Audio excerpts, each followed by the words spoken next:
A little razzle-dazzle late in the night, 6 o'clock, a tweet from the Prime Minister talking about the CARICOM situation and being upset about how Dr. Carla Barnett, the Secretary General, was elected.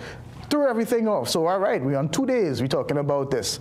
And when we thought we had heard it all, when we thought we knew about who was uninvited and disinvited or not invited, however you want to call it, we found out that did we in fact uninvite ourselves because for the strangest of reasons? And look at who we heard it from. Here's Dr. Ralph Gonsalves, former Prime Minister of St. Vincent and the Grenadines. And Sobers said that he can't go to Nevis because he does get seasick. And you have to take a boat. It's 5 minutes between St. Kitts and Nevis. What do you mean? So you wanted to come, but you wanted to choose your own transportation. I don't know if you know, but the Caribbean is a chain of islands. So, and he's right about that 5-minute boat ride. I learned, thanks to the sports desk, that people actually can swim between St. Kitts and Nevis. So the boat ride could not have been that long. Either you wanted to be part of it or you didn't want to be part of it. And speaking of wanting to be a part of it, here's Dr. Irfan Ali of Guyana, who agrees with how everything went down. To have their opinion on a system, but I must say that for the time I'm at CARICOM, we did not follow any different process, and Guyana was part of the decision. And you're satisfied with Dr. Burnett's performance? That is why we were part of the decision. That is why they were part of the discussion. You have to be there if you want to be part of the discussion. You can't do none of the group work and then come on the day of the presentation and decide you want to change the background, you want to change the font, you want to change all of that, and that is the problem. According to Dr. Irfan Ali, everything went the same way it went the last time he was there. You know what's consistent? He was there. And that talk about Sean Sobers being seasick, I had actually heard that moments before I walked on set yesterday, but I couldn't confirm it. I just got a little quick text, like, he said he was seasick. And then last night I got more information that there's actually like WhatsApp messages with people like informing them of this whole seasickness issue. So there's a lot to be discussed there. But you see, I'll be talking about headlines and being able to change the narrative. At that very moment when all of this was looking bad, and I say Wednesday, everything was just going crazy, we thought that was the lead. We thought Irfan Ali and Gaston Brown, who's distancing himself and all that, and we thought that Ralph Gonsalves' big bus mark would have been the lead. There was the Prime Minister now swooping in to say that she is sending a delegation to Venezuela to make sure that we have our fair share in the negotiations. And no surprise, no further questions were able to be asked, because you drop the big headline and you walk away, and everybody, well, we can't ignore what happened, so we cover it, and we cover it like that. But I have questions, and it's my job to ask questions, and I'll continue to ask questions. So who's in this delegation? When is this delegation going? What exactly are we expecting to get out of it? Because the previous administration, they were doing A and B. We are A, Venezuela is B. Everybody talking. Shell is C. We will call you when we're ready for you. But now the situation is B and C talking, that's Venezuela and Shell, and we knocking on the door, please include us, please include us. And we are not the leaders of this discussion. So we are the ones who is a cross-border field, our border, and somehow we just seem to be tacking on to a conversation, and this is where we are falling down. We have a lot of questions. So now it's great. We maybe put CARICOM on the side for a couple of days, but now the next 2 days will be, well, what's going to happen in Venezuela? Are you no longer persona non grata over there that maybe you can go yourself and have these discussions, Madam Prime Minister. We don't know, but we will continue to ask all of these questions. And even if we get swayed like in the tide a little bit and we have to move this way today and that way tomorrow, we always try to stay focused on the goal, and we try to get you to the finish line to bring a firm end to as many stories as we can. But we know this is Trinidad, and sometimes stories end up in the wilderness and floating out to sea, and we kind of forget about them. But let's go to what the stories are making that are making the front page today. And this one, and I'm sad that I use the sea metaphor now, but this is one of the most heartbreaking stories. We cover all kinds of stories and you become a little numb to it, but this one, I think, really rattled everybody's cage. This jet ski horror in Tobago, and everybody who's ever been to Tobago, you've seen them. You've seen these jet skis going up and down, and yes, there are clear demarcation lines of where you're supposed to stay, but what we're learning is that maybe it didn't happen that way. Let's leave the front page up. I think these other pictures are a little too graphic, and I think it's bothering me as much as it's bothering some of our viewers. But we'll leave the front page up. But we want to discuss this a little bit because I think the frustration that all of us have, everybody who's been on the beach and seen these people going up and down, I think Farley Augustine had the same frustrations and says that he wants to absolutely do something about it. This was an emergency press conference that he called yesterday. Me not really care who feel what, who want to complain about what, who feel they should be partying whenever they shouldn't be there and should be doing what, and who want to run jet ski up and down in between bathers in nylon pool. Me I really care how you feel, right? We have had enough. We keep talking, we keep begging, we keep writing, we keep having meetings, and people just keep doing their own thing, behaving lawlessly. And that's it. You want the work, you want the tourism, you want the little extra dollars in your pocket, but you don't want to follow the rules that come with it. And we've seen what can happen. And he said it himself that when you don't follow the rules, tragedy occurs. So we send our condolences out to the family, and we know that the investigation is taking place. As of last night of that press conference, the person who was on the jet ski did not turn themselves into police. We will get an update on that story for you to find out if. But Farley Augustine was calling on them to turn themselves in. This is never the story that you want to cover. Anytime you lose a child, it's devastating, and especially in circumstances like this, it's vacation time, spending good time with your family, and to lose a 7-year-old in these circumstances, absolutely heartbreaking. We go back to the front page. There are two more very heartbreaking situations. This businesswoman shot dead outside of a St. Joseph home, called outside in the middle of the night, and just shot in cold blood. And of course, we have the businessman in the domestic dispute. We don't know all of the circumstances, but we know that this isn't the first time that there has been tragedy in this household.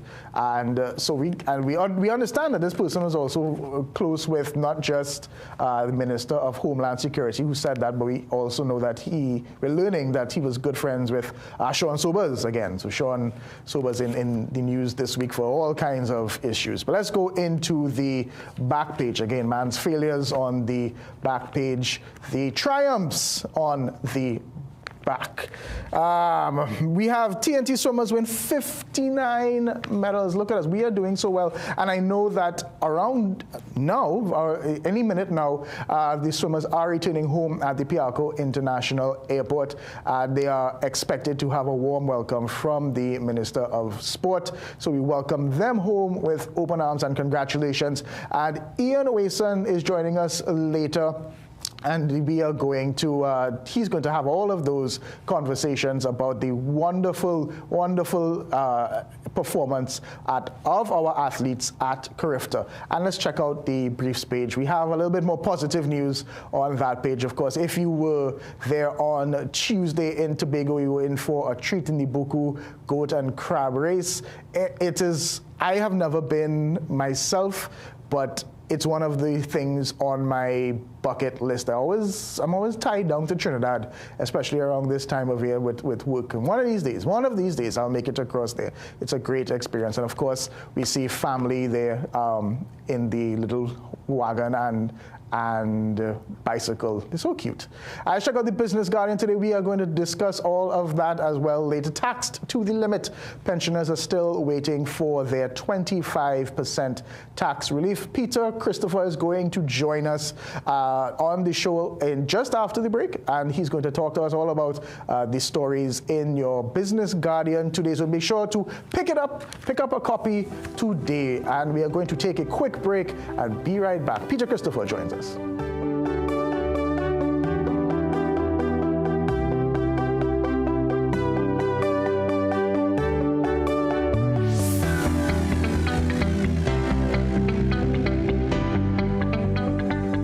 Gaming Express Limited is a premium importer and retailer of the highest quality brand name electronics. We stock the widest range of PlayStation, Nintendo Switch, Samsung, and Apple devices and accessories. Visit us at Shop 52, Level 2, Gulf City Mall in San Fernando, or contact us by phone or WhatsApp message at 687-7480 or 301-9797 or 798-1280. Like our Facebook and Instagram pages for updates on products and services.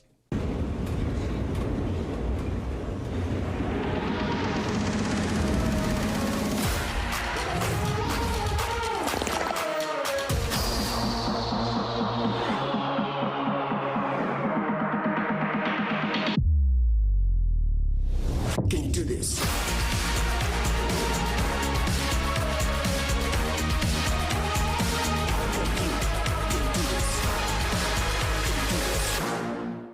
Attention all bakers, doubles vendors, and roti makers. Try our high-quality bromate-free, all-purpose, and whole wheat flour. Low price and conveniently packaged in 2 pounds, 2 kg, 10 kg, and 25 kg bags. For wholesale and retail prices, contact Shiklisho Limited at 665-3336 or 480-8715 or visit us at Warrenville, Canoopia. Shiklisho Limited, quality you can trust. Visit Tire Clinic Marketing, New Truck and OTR Tire Service Center at number 30 and 32 Montrose Main Road, Chabonas. Call today at 665-8973 or 672-3419. Alignment services available. Tire Clinic Marketing, Truck and OTR Service Center. A tire for every need. Some of us like to test limits, but there won't always be second chances. Obey the speed limits. Maybe you don't value your life, but others value theirs.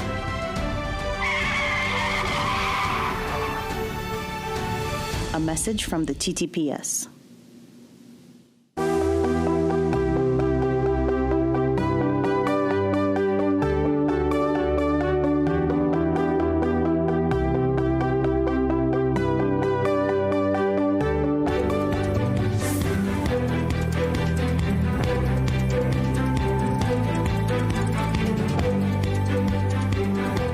Just about 6:20 here in Trinidad, and it is Thursday, and every Thursday we talk about what's in your Business Guardian. And to talk about it today, we don't have Anthony Wilson, but we have the next best thing, another Roy Alien, Peter Christopher. Welcome to the show. Good morning.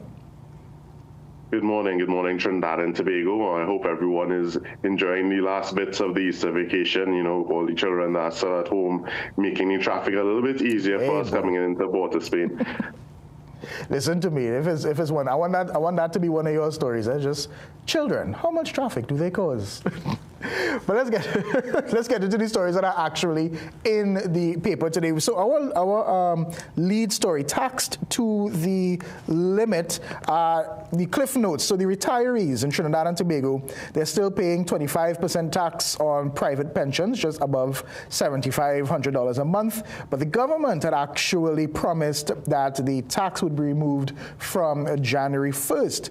And I do remember when I was in Panama with the Minister of Finance, I did ask him about it, and he said it had to go before Cabinet. So what's the latest with that story today? Well, the latest is that nothing has changed from when you spoke to him in January.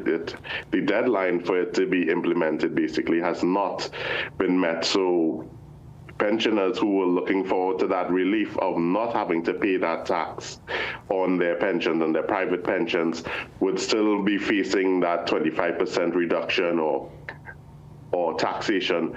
And it's very concerning for them because, of course, like everything, the cost of living has gone up for everyone. And as Andrea Perez-Sobas found in this piece, she spoke to a lot of pensioners who are struggling to weigh that the current pension that they have. Some of them are taking care of their grandchildren because their children have, lost their jobs, so they are now the income for the entire household.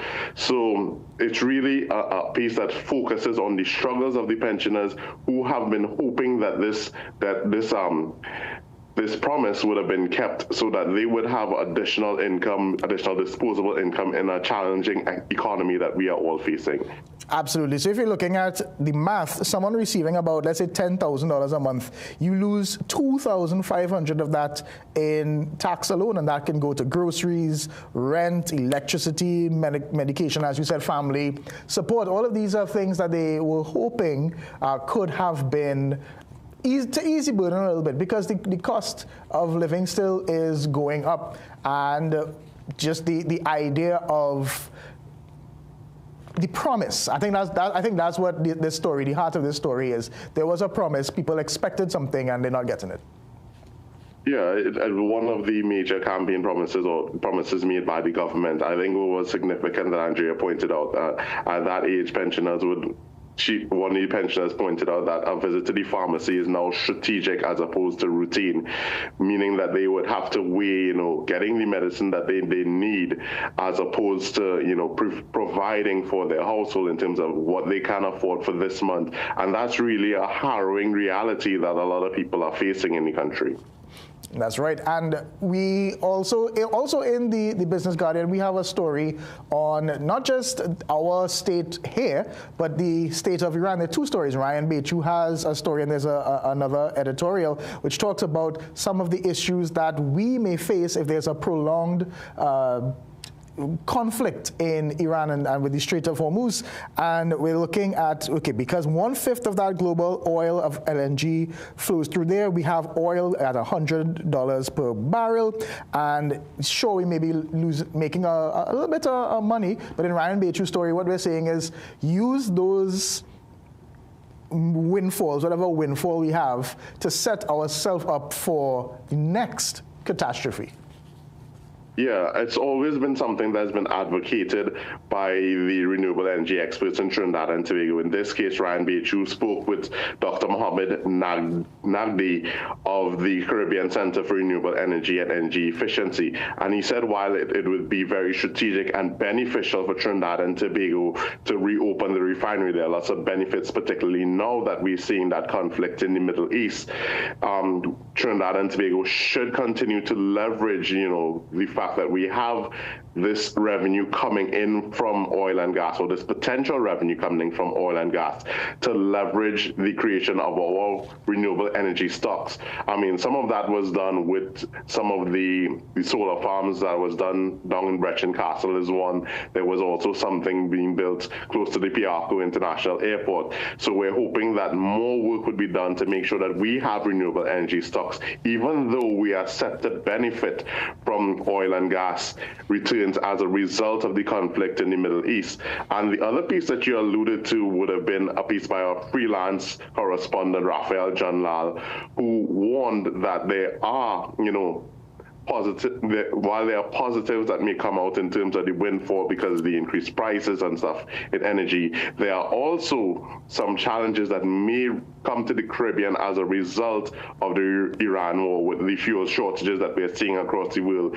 He warned that it could possibly impact the tourism market in the Caribbean because with less fuel, planes might not be coming to the Caribbean as often, and that could impact a significant market in the region.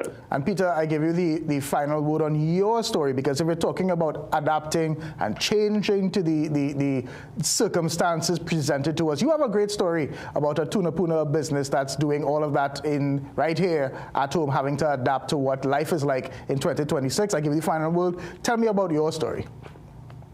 Well, what was interesting about that story is about three of the speakers. Two of the speakers there were were significant members of the Tunapuna Chamber of Commerce, past president and current president, and they spoke about how challenging the economy is for businesses and how significant it is that this business was able to expand. And what we've been seeing in the last couple of weeks, a lot of new businesses are opening, and both of them were saying that it is important for businesses to try and push through in these difficult economic times, because this is how the economy works. We have to have economic activity. People still have to find ways to do business despite the challenges of the restrictive cost of living or the restrictive incomes that we're seeing. So it is important for businesses to find innovative ways to stay relevant and stay active despite the strain that a lot of the public is currently seeing, I should say. Peter Christopher, thank you very much. You can read all of those stories and more in today's Business Guardian. Pick up your copy, or if you have a subscription, or if you're on the app, just pull it up and take a read of a lot of good information in there. We take a break. We'll tell you what's coming up next. The fire service, they got 6 brand new trucks. Is it going to help? Is it finally some of the help that they've been asking for? Stay with us.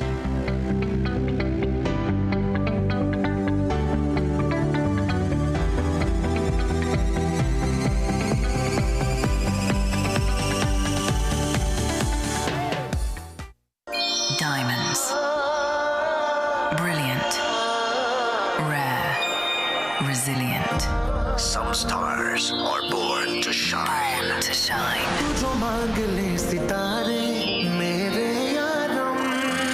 This year, the stage will dazzle.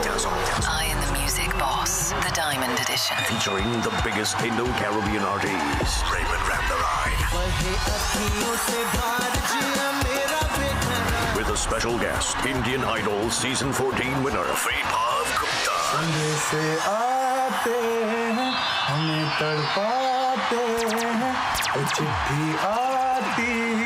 Hello Trinidad, I'm gonna join Raymond and I am the music boss. See you all on 11th April. I Am the Music Boss, the Diamond Edition. Saturday, April 11th at the COE. Check online for ticket outlets or call 225-0391 or 798-1576. With a bright future on your side, through every journey you will find what you've earned and accomplished. You now deserve to be.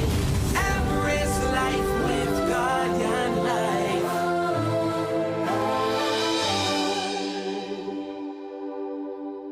Revival is coming to Trinidad and Tobago Christian Center. Dr. Apostle Judy Kareem presents Reverend Rachel Williams. Join us on Thursday, April 16th and Friday, April 17th for a time of prayer. Saturday, April 18th, 10 a.m. to 5 p.m. Prayer and Faith Women's Conference. On Sunday, April 19th, 3 p.m. to 9 p.m. Kingdom Advance Men's Conference. Register early at 383-9395 McBean Stretch, St. Mary's Village, Carapachima, Trinidad and Tobago. Through every storm and every sunrise, a familiar face and a trusted voice returns to your forecast. This is where it all began. Good afternoon, Sidoni. Welcome home. Welcome home. Stronger, sharper, ready to serve you again. 15 minutes, the news. Because when it comes to your weather, I'm Sigoni Mohammed with your CNC3 weather forecast. It's good to be home.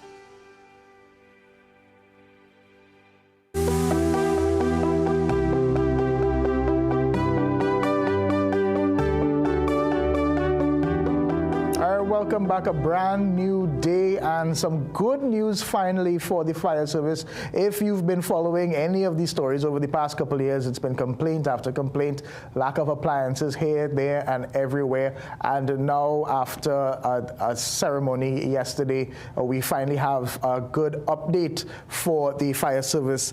6 new fire tenders worth $69 million supposed to be there to improve the emergency response. Here we have 5 water tenders and 1 heavy rescue vehicle, and they're going to be in the Penal, Mayaro, Princestown, and Point Fortin districts. So to join us now to talk about this, we have Keon Guy, President of the Fire Services Association. Good morning.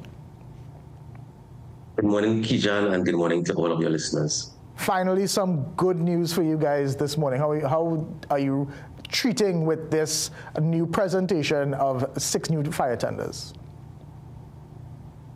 I mean, definitely, it's definitely rewarding to see the advocacy of the Fire Service Association, as well as the assistance of the government, culminating in the provision or the procurement of these additional water tenders. And as you rightfully identified, one rescue tender. The Fire Service, we believe that this represents a necessary investment and will result in some improvement in our capabilities. We are now being able to return to we've seen a return to some of the capabilities that we had many years ago. We lost as a result of the almost a defund type of policy that was employed in recent times that impacted the Fire Service drastically, allowed us to lose a lot of our capabilities, and in some cases lose lives of citizens of this country as well. That's right, because your Chief Fire Officer, Andy Hutchinson, he said that the service struggled and could not save lives. Because let's talk response time. If I was in Mayaro and my house was on fire, where would that appliance have to come from, and how long would that take? For many, many years, the closest response time for Mayaro, those calls would be handled by the Rio Claro Fire Station. If in event Kijan, the Rio Claro Fire Station was to be on another engagement that occurred around the same time, then that secondary response will have to come from either the Superior or, in worst case scenarios, from the Monrepo Fire Station. Wow. So you're talking about at least 20 to 30 minutes for the areas of Mayaro. And unfortunately, that remains the case for a number of communities across Trinidad and Tobago. What we have not done a good job in is ensuring that the fire service or our firefighting capabilities and emergency response capabilities keep pace with the increased number with our population densities, with the movement of persons, and with the investment within infrastructure within communities. We've had investment in things like ECCE centers. We've seen a number of health centers develop, and notably police stations. But lagging way behind have always been fire stations. There was a construction of the Penal and the Mayaro fire stations, and now, fortunately, many years later, we have finally appliances that will be able to serve those communities. And we see the response times fall into what we consider to be acceptable norms under the National Fire Protection Association standards, which is essentially 5 to 7 minutes from the time that the service or the department receives that troubled call. And that's the hope, that in 5 to 7 minutes that you are dressed out on the road and hopefully, getting that fire out. That's a standard across the world that we aim to meet. Fire officers within Trinidad and Tobago have a standard of 30 seconds unit to leave the station. That was on display yesterday for those and for the media that was at the handing over ceremony, where we had a dress drill. So when those calls coming to us, we essentially leave those stations within 30 seconds during the day and under a minute at night time. And all that is to ensure that we can meet that National Fire Protection Association standard of 5 to 7 minutes, which I mentioned before. Unfortunately, it's still a tremendous challenge for us within Trinidad and Tobago. Let's talk about the fire tenders themselves. These are state-of-the-art. Are these the tenders that you all would have maybe sent recommendations for? What was the collaboration between yourselves and the government in purchasing these vehicles? Well, this process started approximately a year and a half to 2 years ago, where the Trinidad and Tobago Fire Service engages in what we consider to be a risk assessment. So we'll identify the risk profiles of various areas. We look at service gaps that I maintain, and of course, as I mentioned before, that response time standard, and attempt to meet with it. So this process was started a long time ago. The Fire Service identified these areas that are now in receipt of these appliances as the priority areas. And now we are more than grateful to ensure that not just the fire officers, but definitely the citizens of that country, those regions will now have some fire fighting and emergency response protection. I would point out that right in the Sapara area, we had a fire that drew national attention, where we had the loss of life of the Morris family. There was a mother and daughter that lost their life, not too far from the Pinal and Sapara fire stations. At the time, however, those stations were without an appliance, and that may have contributed to that loss of life. So those communities have been neglected in many ways, certainly in firefighting capacity. And it's because, as I said before, we have not matched developing that capacity along with the other infrastructural development that has gone on within our society. So we are seeing the government attempt to address that. But I must say, however, that we believe that this ought to be just one step in the right direction. We believe that there should be a signal the government is committed towards ensuring that throughout the entire country, the fire services return to being able to deliver its services, to offer protection to its officers, which our obligation with the state, quite frankly, has not met over the past decade. They have not met the responsibilities in accordance with the Occupational Safety and Health Act to provide safe systems of work for fire officers. And these are basic things like providing personal protective equipment. Certainly we need the appliances to carry out our duties, but to protect the officer that is taking that risk, that has been lagging tremendously behind. And I don't want to understate that, because what has been allowed to happen over the past 10 years is unprecedented. And I have struggled to find an example across anywhere within the Commonwealth or anywhere else in the world where fire officers were clamoring for adequate breathing apparatus sets. Even in war-torn Ukraine, Russia, even in Gaza, we see fire officers responding in response to the bombs and other artillery fire with full personal protective equipment. And the question must be asked, how did we allow such a necessary organization, such a necessary service that is provided by the fire officers within this country to fall so far behind, to the extent that we placed the lives of our men and women, these dedicated men and women, at extremely high risk?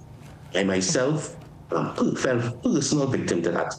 I received severe burns to my face as a result of not having the requisite face masks and breathing apparatus sets required to protect us. We've had a number of hospitalizations as a result of smoke inhalation. We've had injuries to officers' hands, and those things continue.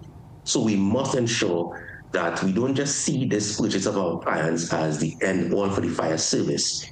It must be dealt with in a holistic manner, and there are other systems that must be addressed and needs that we have, that we would hope that the government, so far with this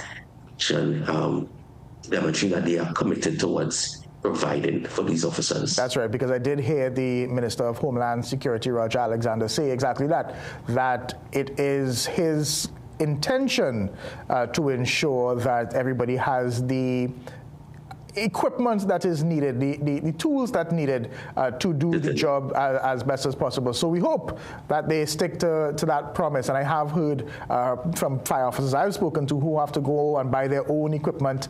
And, you know, because it's not just, you can't say, well, I'm not doing my work because I don't have that. Like, this is life and death, and I do commend your officers for doing what needs to be done, even if there are challenges on your side. But my question, again, did the government have any thoughts for you? Did they give you any sort of, hey, we give you these fire trucks, try to not mash it up right away now? Something like that. In Chief Officer's opening address, he did make reference to, now that we have procured the six tenders, it's now the responsibility of the fire officers to ensure that they remain available. And that's by not being reckless in the way that we utilize and operate the equipment. I can see that we have a number of dedicated officers that hold the responsibility of being both drivers and operators of our appliances.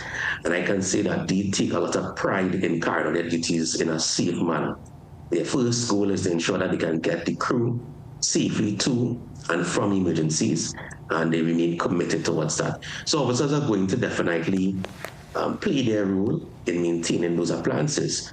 But again, the fire service as a whole, when I say the fire service, I mean our administration must ensure that we are able to maintain the service contracts with the service providers, that the processes that they are employing are well audited, and that internally within the fire service, that there is investment into our engineering department that will ensure that they have access to the right training, tools, and equipment to be able to maintain those vehicles so that we can prolong their life and ensure that there are not any unscheduled downtime for those vehicles. Absolutely, and that is a major problem that we have in this country. We quick to procure, we could buy all the fancy thing, but my goodness, we can't let it last more than a year. And the fire service doesn't have the same luxury as the police, where purchasing a vehicle is actually recurrent expenditure. So the police is expected to get new vehicles every year. The fire service doesn't seem to have that same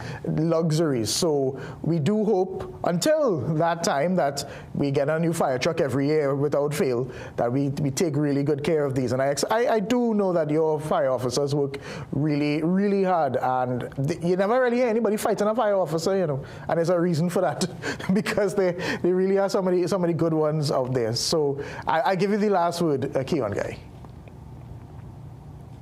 Thank you, Kijan. Well, what I can say again is that we acknowledge and commend government's actions. However, we believe that there must be a sustained and phased approach to replacing the fleet and addressing all of the issues within the organization to ensure that our capabilities are maintained. Because again, once the fire service is well equipped, well motivated, it augurs well for development and for direct investment within our country. Keon Guy, President of the Fire Services Association, thank you very much. And we hope you go out there. And I know the Southland has been clamoring for this and for these fire tenders. I know the roads a little bad in that area as well. So maybe we could all work together, give them fire trucks, but give them good roads to go on as well. Because we have covered a lot of stories where the fire truck couldn't reach an area because the road was caving in or something along those lines. Bit by bit, it's a work in progress. As a nation, we can't fix everything. Rome wasn't built in a day. We're going to take a quick break. Let me tell you what's coming up next. It's the police and you. ASP Owie Russell will be here. We have a lot of questions for him and the TTPS. Stay with us.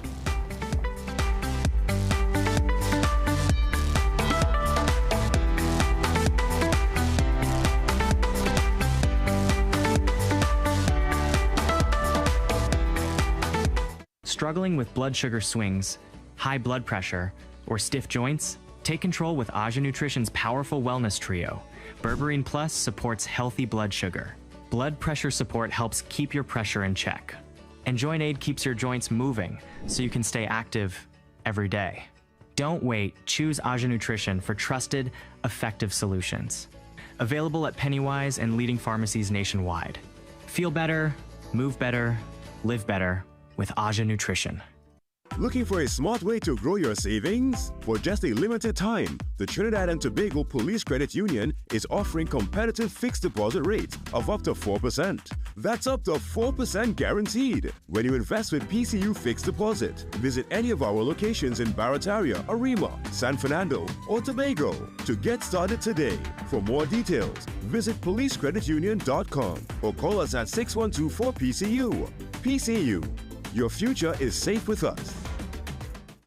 Magical Expressions Limited is the largest local importer and distributor of fresh cut stems, offering the widest range of beautiful flowers at the most affordable prices. Call us today at 701-6488 or visit our website to order. Period nights don't have to look like this. Move less, wake up to change. So change for a real night's sleep with Always Overnight. Its 3 times protection system absorbs, locks the fluid, and keeps it away from your skin. For protected nights without leaks. Always. We are your one-stop, most convenient, most helpful, most caring community pharmacy. Our pharmaceutical services include dispensing medicines, repeat dispensing, clinical governance, but we also have a fully stocked convenience store featuring our refreshment aisle, grocery lane, personal care products, toys, pet supplies. We are most conveniently located out of the traffic, just 2 minutes off the highway in Heartland Plaza, in Deba Chaguanas. Contact us on 220-8705 or 470-5938 and visit us soon. Looking for the ultimate gaming experience? Welcome to Phase 22 Gaming Lounge, where gamers of all ages come to play, compete, and have fun. Dive into your favorite games on PlayStation, Nintendo, Xbox, or race on our high-tech racing rigs. And experience the thrill of VR with PlayStation and Meta Quest. Our lounge is safe, comfortable, and perfect for everyone. When you're done, check out the latest gaming systems, accessories, and even Samsung and Apple phones. Visit us on the second floor of Gulf City Mall or call 786-2404 to book your gaming session today. Jason has watched every World Cup from here, but not today. Because he made all his purchases with Visa and won a trip to the FIFA World Cup 2026. Whoever uses Visa most wins. Pay with Visa.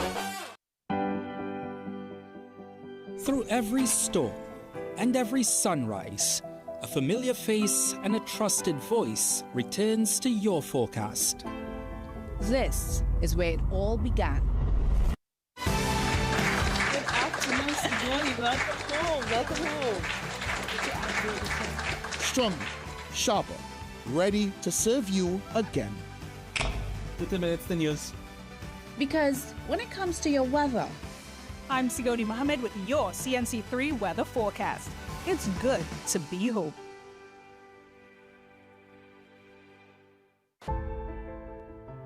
In the ever-changing media landscape, we at Guardian Media strive always to put you, our viewers and readers, first. We strive to uphold the time-honored tenets of responsible journalism. For us, accuracy is key. And in our reporting, we strive not only to be first, but fair, impartial, and to uphold journalistic integrity. Above all, we are accountable to you, and we must respect the views of our audience. That is our solemn contract with you. Keen attention to detail, rigorous verification of facts, use of credible sources, and sound editorial judgment. Keep track of our editorial policies and guidelines, including our corrections policy, by logging on to www.guardian.co.tt for more.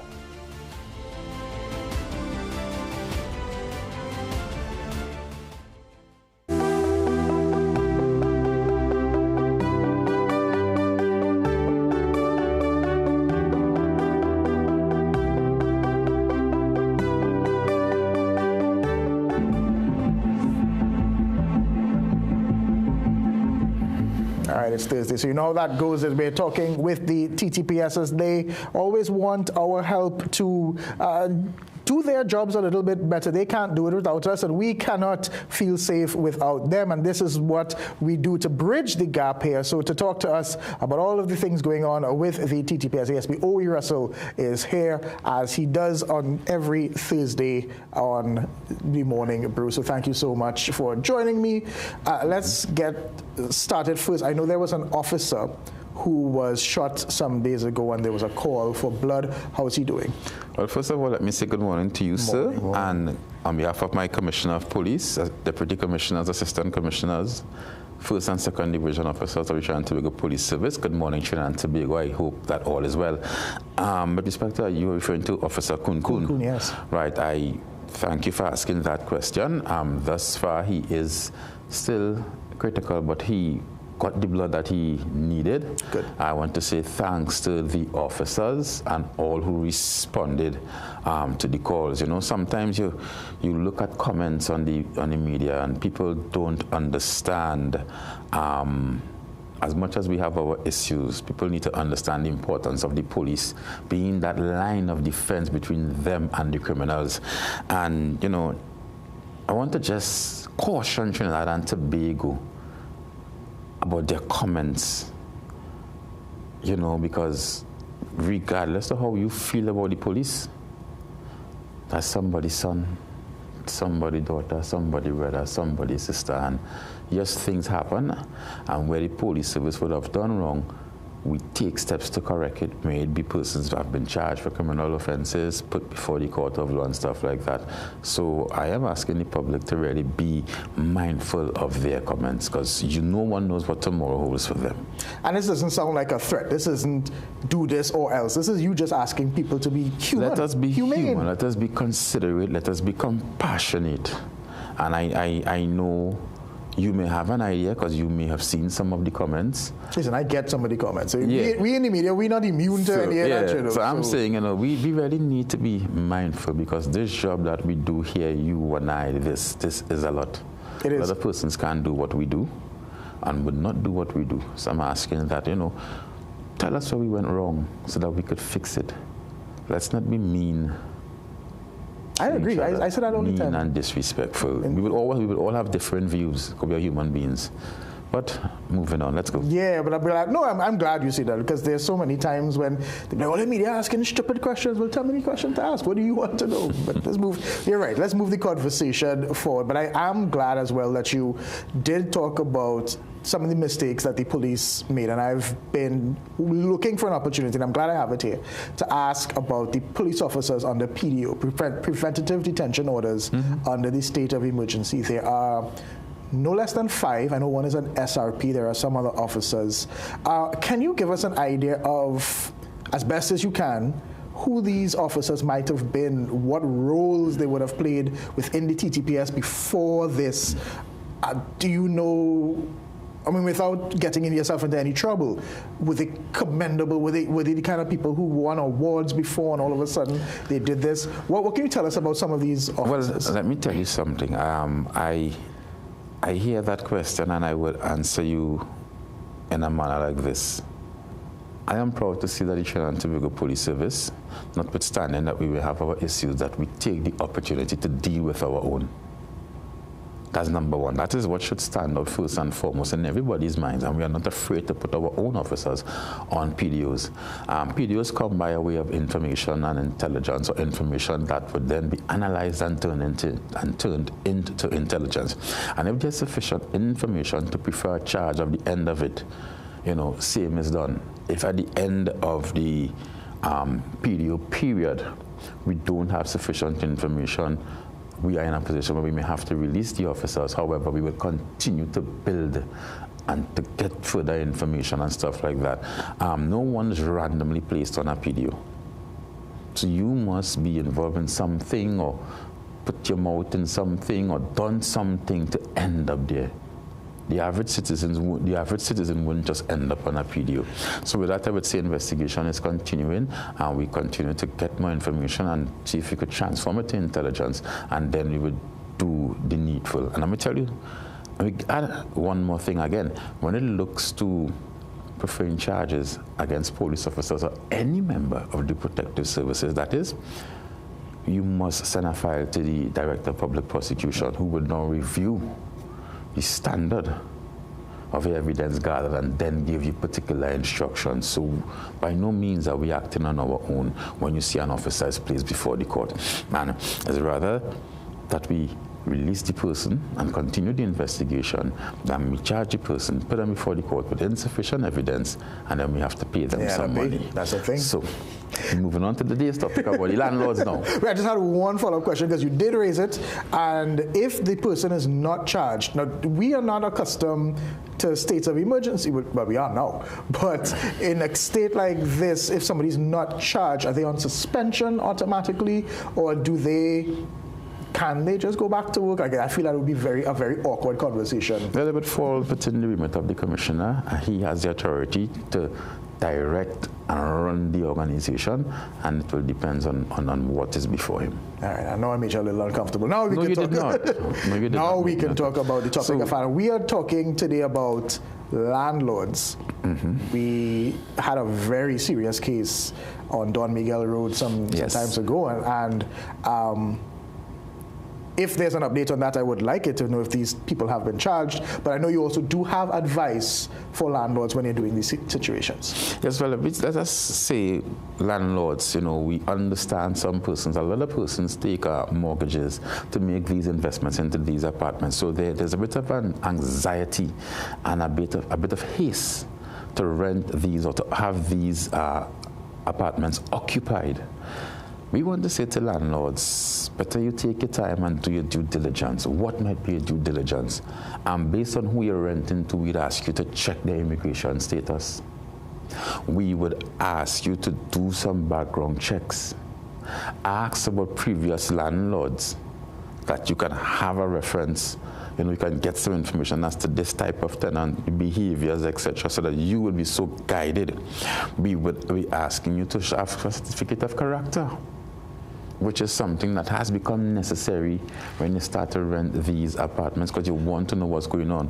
We want to ask that you ask for a job letter and probably a payslip. We are asking persons, yes, you may be a bit skeptical about showing the landlord your payslip, so it's just about proving that you have a regular income coming in that you can pay for your apartment. And we are asking landlords to do their due diligence rather than have a situation where 2-3 months a tenant haven't paid and then can't find them or something. How can the TTPS help in this? Now, a certificate of character only tells you if you have cases before the court. It doesn't mean you hear that we knew who he was or he was familiar to police.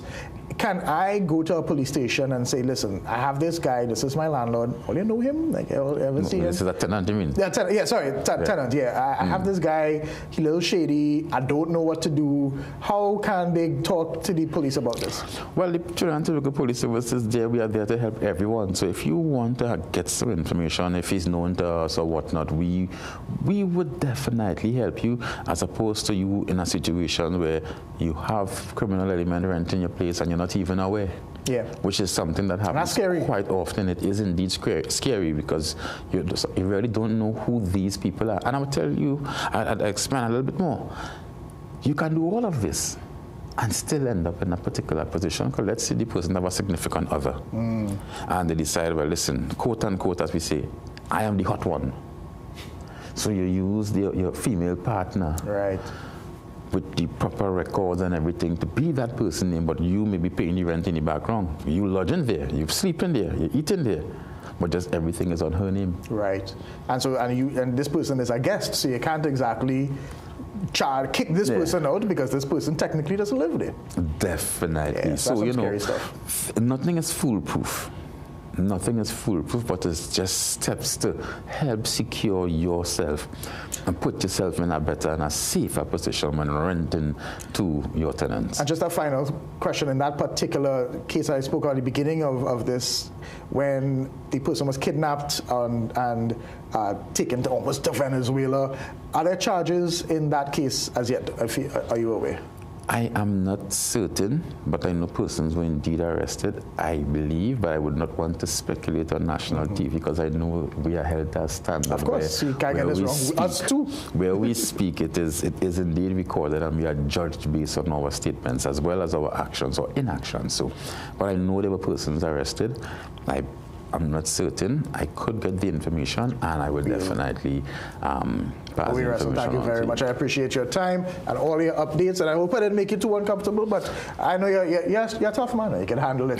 Take a break. We'll be right back.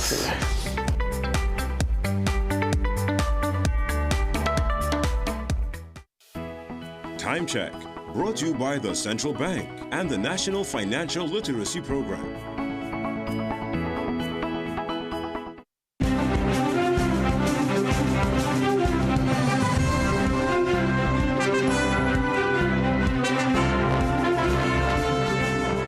Good morning, I'm Kay Marie Fletcher with headline news on CNC3 and the TBC Radio Network.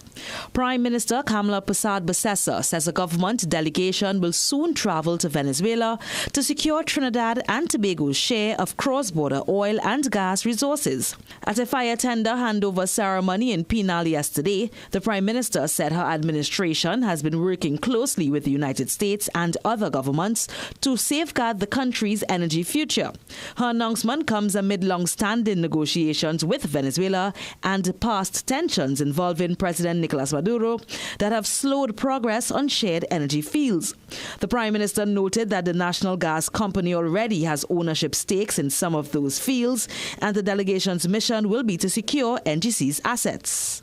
Shortly, a diplomatic delegation will depart Trinidad and Tobago to go to Venezuela to ensure we get our just share of the oil and gas that we partly own through the NGC.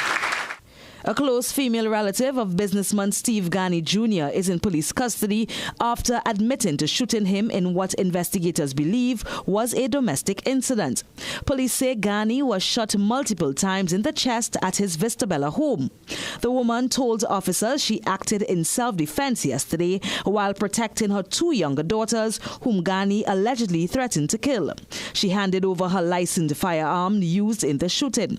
Her attorney, Prakash Ramada, has declined to comment. Homeland Security Minister Roger Alexander, who knew Ghani personally, expressed shock and sadness.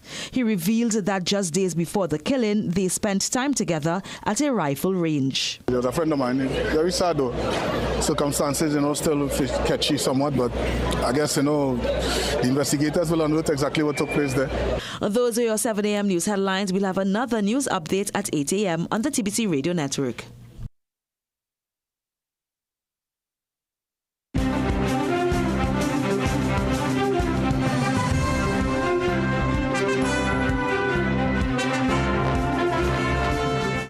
My man, Andre. Good night, Anthony. 7 years with the company, and we couldn't do it without Antoine. Happy birthday, dear Alejandro. Happy birthday to you. Who's Angelo? We're like coworkers who don't forget your name. I'm Angelo. CG United. Good like that. Move from CXC to your business management degree in just over 2 years with the globally and ACTT-recognized ABE qualification at CTS College. Students with limited CSEC passes or mature candidates with work experience can enroll. Each level can be completed in under 6 months, with a diploma awarded upon completion of each level and a bachelor's degree awarded at the end of the entire program. Contact CTS College today and ask about our flexible payment terms. Is mealtime more of a chore than a cherished time? Does a lack of appetite keep your family, young and old, from getting the nourishment they need? Introducing Apetamin, the gentle, effective appetite stimulant designed for every age. Apetamin helps spark the natural desire to eat, turning hesitant nibbles into satisfying meals. Watch as food becomes exciting again, fueling growth, energy, and shared moments around the table. Give your body the gift of a joyful appetite. Find Apetamin in pharmacies nationwide.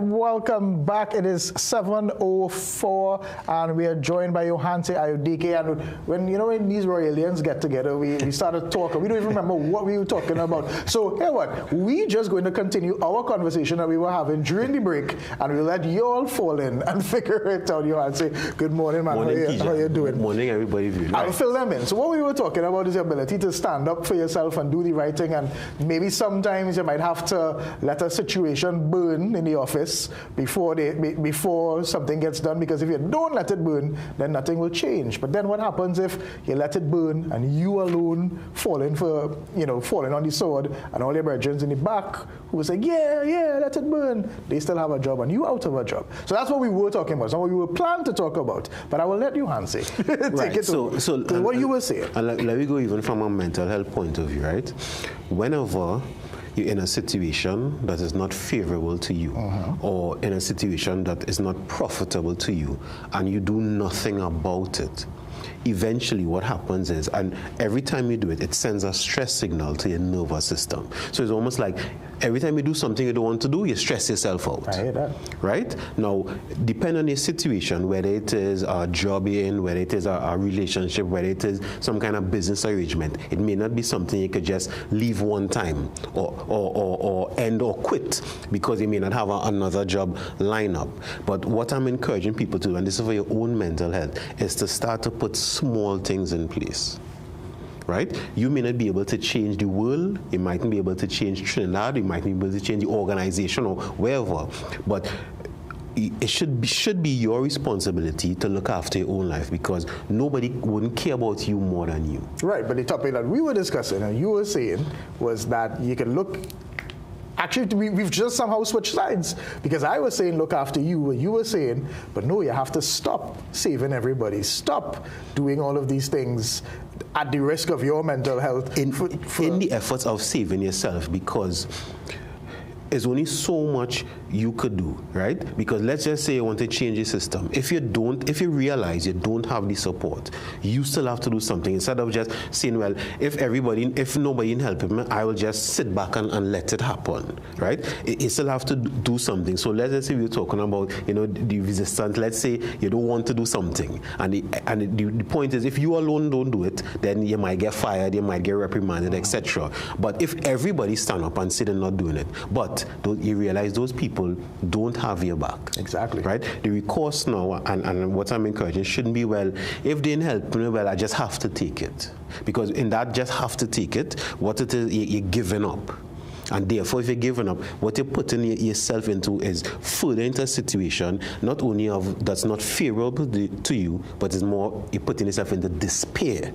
And when you're in despair, you're not good for anybody. Even if you say you try to chain your own self up and justify, I'm doing this for my family. When you're in that situation, you're in despair, you're not even good for your family. Because you are coming home with weight on your shoulders, you're sad, and you might lash out at them and all of that. So you're not at your best self at work, you're not at your best self at home. Correct. And those viewing, we all sometimes in unfavorable situations, right? And again, it could be a friendship, it could be a relationship with a relative, a parent, it could be a romantic relationship, whatever it is. I'm not expecting perfection, but everybody knows when something is taking a toll on them. And if you realize something is taking a toll on you, then something should be done. And again, it don't have to be a big drastic move. But what happens is, with small movements, you're kind of encouraging yourself to move in the right direction. It's like, if you want to lose weight, you can go in the gym for 8 hours and work off. And nothing for the next 2 months. Right. Yeah. It's a little bit at a time. But I say that even in a little bit, it takes some degree of courage to do it. Right? And sometimes it's, well, how I'll get our courage? The easiest path. So let's just say, I do like my job, I want to leave my job. But to get the job I want, I need qualifications. And the qualification will take however long, some months, a year, maybe even 2 years. If you start now, or start as soon as possible, you're already on the track. However long it might take, I had to take a break because I have children, I'm working, I have to do evening classes alone. It is along that line. Let's say in a relationship and things unfavorable, and when I say relationship, not only romantic, any kind of relationship, something the person did or doing you don't like, that's a difficult conversation, boy. You could start small, just mention it, or even start writing down first. You're not even talking to the person. Write down exactly what you want to say. Some step towards changing your situation. I think that's the important thing. You can't let life keep happening to you. You have to take control of your life in some little way, no matter how small. And it's also good to have something to look forward to. If it is, you have to feel that you're waking up in the morning for something. Correct. And even on a macro level, this is for Trinidad and Tobago. Since I'm a child, I have things in the country that have not changed, and I hear people quarreling about it, right? But we're not doing anything, right? Everybody have different qualifications, different professions. So I'm in the field of psychology and mental health. If I see something that needs to be changed, I could start my small steps towards that. If somebody in the medical field, if somebody in the police service, if somebody in prisons, I mean, everybody have their different things. But if nothing is done, then nothing will be done, and it will get worse, because you're saying, you know how hard it is to wake up in the morning, and the very thing that you think you like doing, or the thing that brings in money, I don't even want to do it. That is a real thing for many people, eh? Correct. And I see it. If you observe people driving in traffic to work every morning, right? Despair, depression, anxiety, right? Very few I see, because I observe very few people I see, well, they're looking like the singing and the etc. But most people is despair. So imagine every day is despair to do the thing, whether it is even for school, teachers, etc. For whatever reason, whether it is the conditions in the school is not favorable, whether it is you're not getting paper to print these things for the students. I mean, I'm saying things that real things. These are real things. You heard the fire officers talking about they don't have their own equipment to breathe. So right, and to be honest, I mean, from a standpoint, a practical citizen standpoint, that sounds ridiculous to me, but it's real. Yeah. And if it is real and we consistently let it slide, there's a saying, if you give an inch, the person will take a mile, right? Yeah. Since I young, we Trinidadians given inches to stupid things like this, things that don't make sense, things that putting us under distress. So now, at this stage, it's mile long. And if people of my generation continue doing the same thing, it's the same way. Just like in our family, if you spot an issue and they don't say nothing, it's generations going on with the same issue. And then, what will happen eventually? Just like in mental health, everything will just fall apart. That is a scary thought. It is, but what I think what is also scarier is that there are so many people living it, yeah.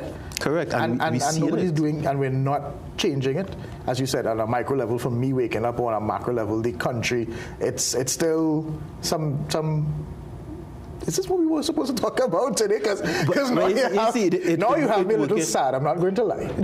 It's okay because, you see, everybody could do what they can do in their field. Yeah. So that's what I'm saying. You don't have to be a superman or superwoman and try to do everything. That's what I say. If you are in one specific field, if you're engineer, if you're wherever it is, you could do what you can do to help in that area.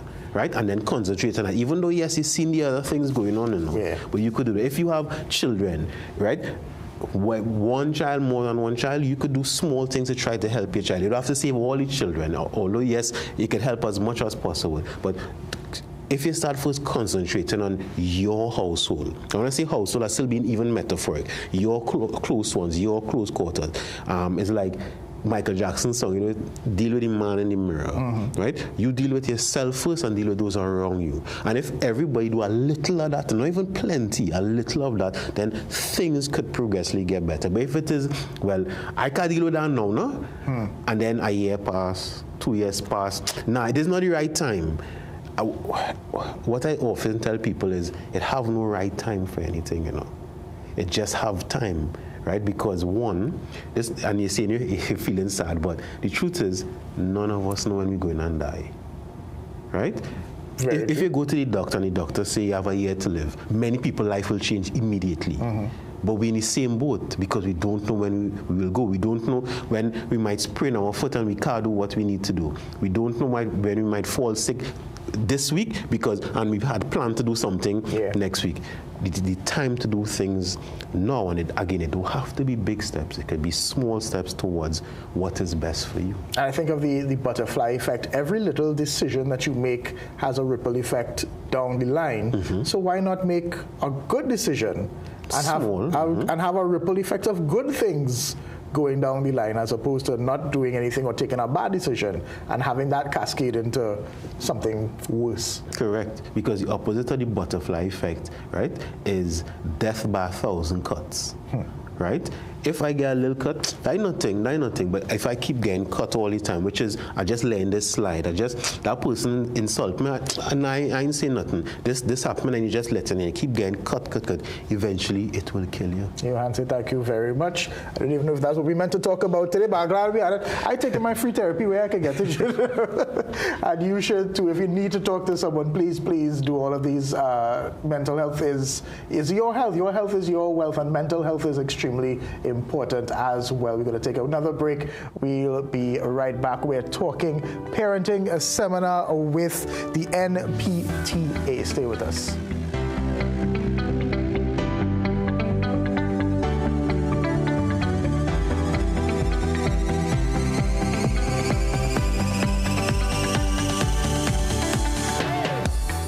Struggling with blood sugar swings, high blood pressure, or stiff joints? Take control with Aja Nutrition's powerful wellness trio.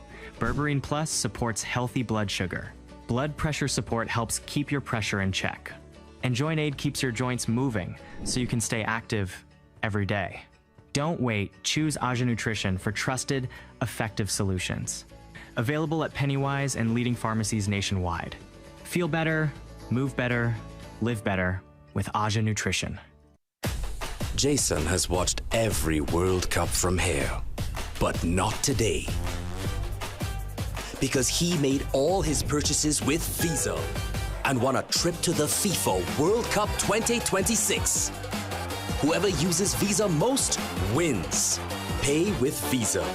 Step into ABC Doors and Windows, where quality meets variety.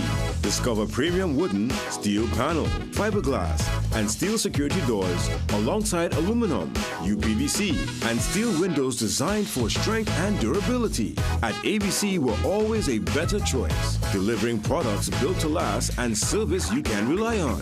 Visit our showroom at 1 Chanka Trace, El Socorro South, or call 638-7184 to make your dream home a reality.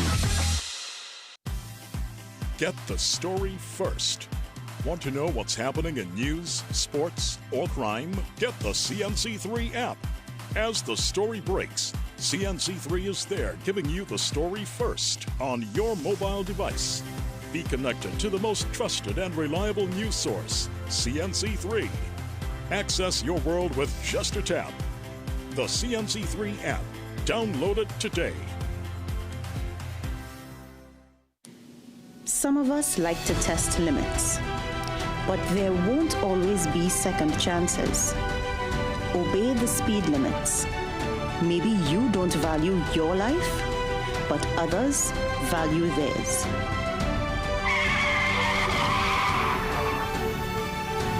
A message from the TTPS.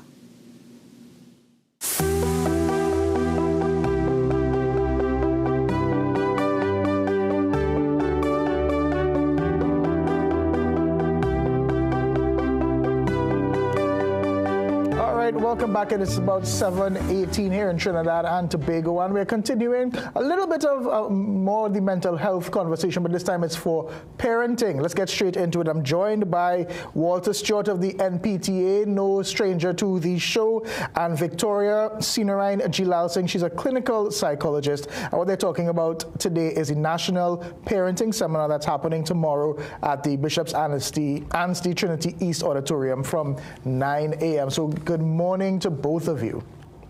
Good morning. Good morning. Good to be on. And let's get straight into it. What is the, I'll start with Lady Walter Stewart. I'll start with you. Normally I'll go with ladies first, but I'll start with you, Walter, in this regard. What is the parenting seminar about, first and foremost?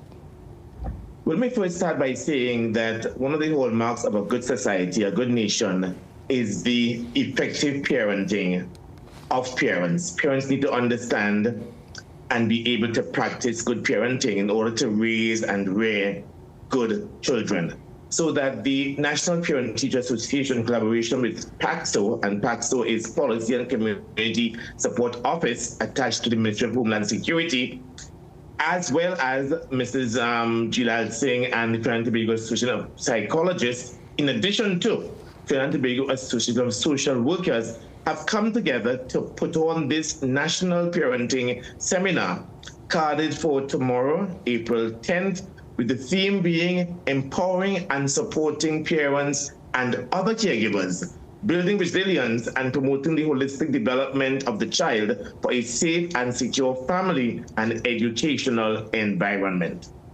All right. And Victoria Jilal Singh, from you, why should I, as a parent, attend this seminar? What am I expected to learn in this that can help me, whether I think I need it or not? How long do you have? we try to condense this into as quick as possible. So, you know, the easiest thing is that there are the new challenges of modern parenting. We could go into it, we could get into the depth of it, we can get into the trajectories of what challenges with parenting can bring up, and that is a rise in youth crime and youth mental illness. But it is so difficult. We don't have the resources now to parent the way we did 20 years ago. We don't have even the human resources because there are less persons per household taking care of children. And there are gaps in the family system and the school system. And this has to do with all of the evolution that would have taken place and how these systems operate and how they function. And so we're trying to keep up. Parents really are doing the best they can with the resources that they have, but resources are limited. So what we hope to do, and I'm so happy Walter took the time to mention all of the collaborators, and that's just some. Let me say there are a lot of other arms involved in this, because our goal is to move or to shift away from the blame of which system is falling short and to come together and collaborate in order to be able to identify the gaps and in order to be able to equip parents with the additional resources that they would need in order to be able to not only help their child but to help themselves. I do like that, and we are talking about the changing world that we live in. And one of the things that I've noticed is that a lot of people are turning to the same technology to get advice. They're turning to all of these TikTok parents and all of these places for advice. Is that still a good place, or really is the seminar the place that you really should go, because you know these are psychologists, well-trained people, and not just a random on the internet? So I wouldn't want to discredit anyone who is using social media to share helpful and positive information. But what I would say is that the way these apps and the way these programs are so designed is whatever you are interested in, the algorithm produces more of that for you. And so you may very well start off seeking advice or help from someone who is reputable, but then the algorithm will send you all sorts of other things and you really can't be sure. And the difference with that too is a lot of people endure different manifestations of the same exact thing. If there were to be economic challenges in my family, then that may look differently than economic challenges in another family. And that's just one example. And what that means is that you can't have blanket solutions or help even for each situation. It has to be personal. So this seminar, one of the things that it gives us is relevance to Trinidad and Tobago. A lot of the things that we would access from social media takes into account the culture in various countries, various parts of the world. And it's great. It's great for everyone to be advocating for parenting resources. But we need to be able to raise our children to what's relevant in our society and to the things that we are seeing and the challenges that we are facing and experiencing in our school and by extension in our social spaces. Absolutely. And I want to piggyback on that, because you said the algorithm, it keeps going and going and going. It's not just a one-off. So Walter Stewart, is this one of many, or is this the one and done? Oh, certainly not. This is, as you said, one of many, because this is, of course, the launch, and it involves specifically Port of Spain and the Environs Education District or region, and of course, St. George East as well. So we are launching it in these two clusters of education regions with the hope and the intent to take it throughout the length and breadth of Trinidad and Tobago. My hope really, as president of the National Council of Parent Teacher Association, is to take this in the nooks and crannies of Trinidad and Tobago and let the message be loud and clear that there is help. It's not the end of the world for you parents. There is help, and their agency is willing and able to provide that help and support for you, which you so anxiously and eagerly need in order to raise your children. So this is the first of several other parenting seminars which we are going to be taking throughout Trinidad and Tobago. It probably is the ideal opportunity as well to call on some of our corporate bodies and organizations here in Trinidad in order to be able to assist this project, because ultimately it is going to redound to the benefit of all of Trinidad and Tobago. Is this voluntary?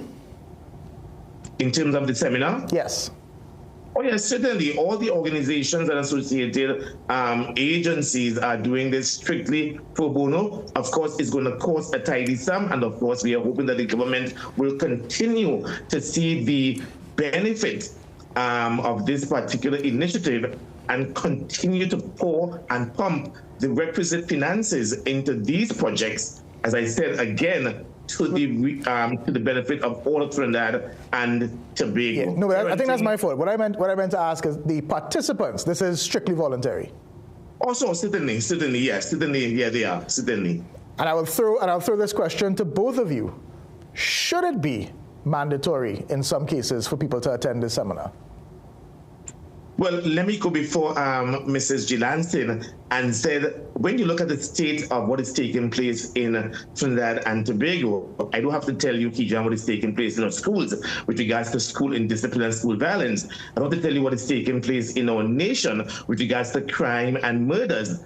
I think that it is inherent in all of us to be able to play an active role in this particular process. So that, yes, if I had the temerity, I would say all parents, bar none, should capitalize on these initiatives, because there is no perfect parent. All of us, no matter how good we think we are at what we are doing as a parent, we do need additional help, we do need additional tools, we do need additional support. Same question to you, Victoria, from a clinical psychologist perspective. Should these seminars be mandatory for parents?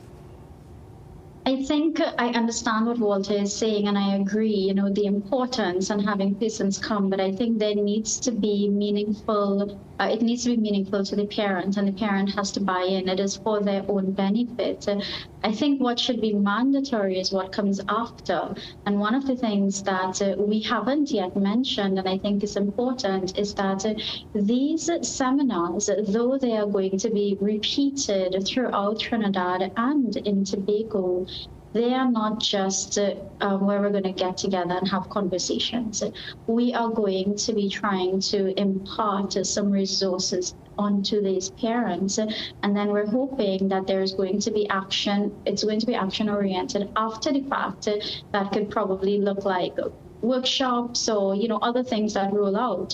So I think the things that come from this seminar, these types of seminars, those workshops, those programs, those types of things, I think those should be mandatory, because to be quite honest, there is a manual for a new TV if you buy it. Even a vehicle has a manual. There is no manual for parenting. And I think that is a gap that we recognize. That is something that we realize does not exist. And of course, you can't write a manual for parenting, as it were, but we can have frequent opportunities for parents to learn about developmental stages, to learn about their children, to learn about themselves.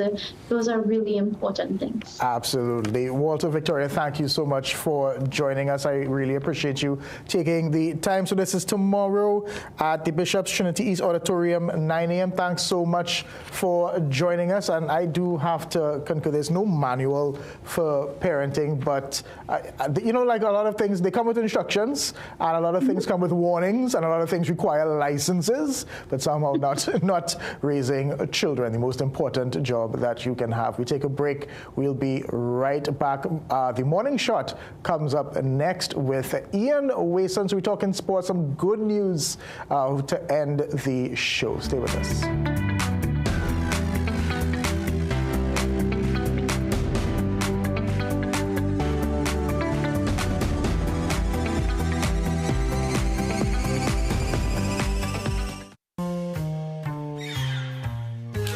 Things don't always go as expected. Be ready with Trinry for auto, home, business and group life. Call us at